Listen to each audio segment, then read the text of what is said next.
Hartlik goeiemôre, mag die Here u baie ryklik seën en sy wonderlike doel in die hart en lewe ook so bereik. Nou liewe vriende, vandag is Hemelvaart en ons herdenk dat die Here Jesus sekerlik opgevaar het na die hemel toe en daarmee saam is daar soveel wonderlike beloftes en seëninge wat daarmee gepaard gaan. Maar tog word hierdie dag afgemaak as onbelangrik.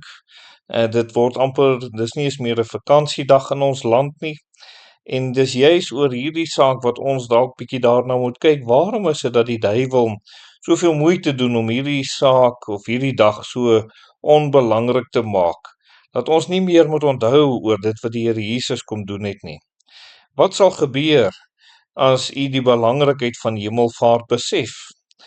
Is die eerste vraag. Die tweede vraag, waarom is dit nie so groot dag in die tyd waarin ons leef nie? Die derde is, watter groep mense word hoofsaaklik geraak deur Hemelvaart?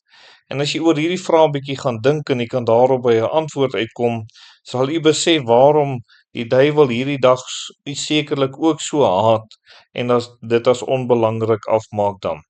Nou liewe vriende, die eerste rede wat ek vir u wil noem is, jy weet, dit bevestig die kind van die Here se posisie. Ons lees in Handelinge 1 vers 9, en nadat hy dit gesê het, is hy opgeneem terwyl hulle dit sien en 'n wolk het hom voor hulle oë weggeneem. Dis wat Handelinge 1 vers 9 sê. En terwyl ons almal eintlik die vers 8, die vers net voor dit so baie goed ken. En daar staan hierdie woorde onder andere in vers 8, dat julle sal krag ontvang, julle sal my getuies wees.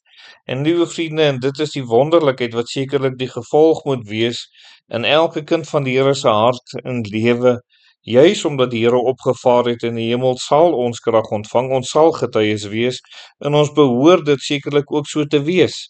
En die duiwel wil keer dat dit gebeur. Ons moet nie besef in wie se krag ons kan optree om siele vir die Here te wen, ons verantwoordelikheid so na te kom nie.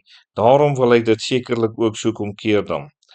So is dit ook, liewe vriende, dat ons in Handelinge 1 vers 8 sekerlik ook dit moet weet, dat dit beteken ook dat ons in die regte verhouding met die Here sal wees, dat die Here u wil gebruik, dat die Here u in staatstelling is. En wanneer elke kind van die Here opnuut dit besef, dat die Here ons wil gebruik, dan gee dit ons opnuut rigting, doel in hierdie lewe. Dit maak opnuut dat ons weet dat ons hoef dit nie in ons eie krag te doen nie. Die Here is die een wat ons in staat stel. En dit is wat Hemelvaart vir ons kom bevestig, dat die Here het dit alles vir ons moontlik kom maak. Dis ons posisie in hom, sodat ons tot eer van die Here so kan optree. 'n tweede rede wat ek vir u wil noem, liewe vriende, Hemelvaart herinner ons altyd aan God se beloftes. In Handelinge 1 vers 8 staan daar, maar julle sal krag ontvang wanneer die Heilige Gees oor julle kom en julle sal my getuies wees. Johannes 14 vers 2 sê, ek gaan om vir julle plek te berei. Vers 3 sê, en as ek gegaan en vir julle plek berei het, kom ek weer en sal julle na my toe neem, sodat julle ook kan wees waar ek is. En weet, en dis wanneer kinders van die Here die beloftes van God vergeet, dat daar baie maklike mismoedigheid in hulle lewe na vore kom.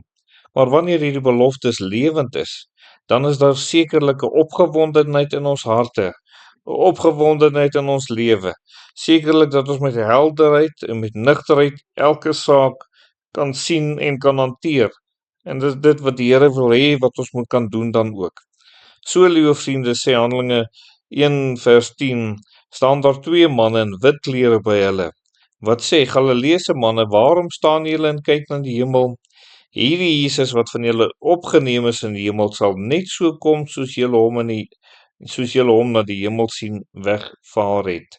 Liewe vriende, is dit nou nie 'n wonderlike belofte hierdie nie? Die engele bevestig dit wat die Here Jesus gesê het, hy sal weer kom. En mag u sekerlik vas staan op daardie wonderlike belofte. Mag u opnuut die belangrikheid van hierdie dag ontdek en dit eer en dit koester in die hart, en ons eer die Here vir dit wat hy kom doen in ons elkeen se lewe.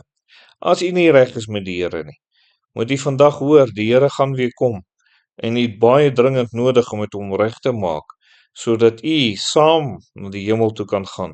Net sy kinders gaan na die hemel toe, nie die ander nie. En mag u so vrede hê met die Here. Kom ons bid dan.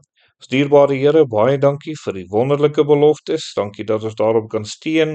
Dankie Here dat ons weet dat die rede waarom U opgevaar het, is juis ook om aan ons hierdie beloftes te bekragtig en ons eer U daarvoor. Amen.